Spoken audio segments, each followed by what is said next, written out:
જૂનાગઢ ગોપાલવાડીમાં ઝઘડતા બે ખૂંટિયાએ ઢીક મારી દેતા આધેડને ગંભીર ઈજા।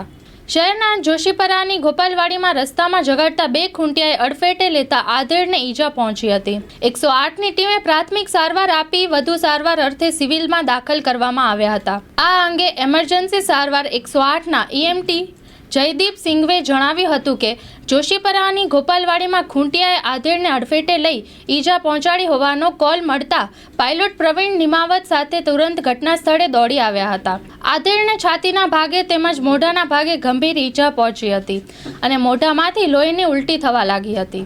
આધેડનું નામ કમલેશ રણછોડભાઈ રાખોલિયા, ઉંમર વર્ષ 50 હોવાનું જાણવામાં આવ્યું હતું। કમલેશભાઈ આંબાવાડીમાં આવેલ હીરાના કારખાનામાં હીરા ઘસવાનું કામ કરતા હતા।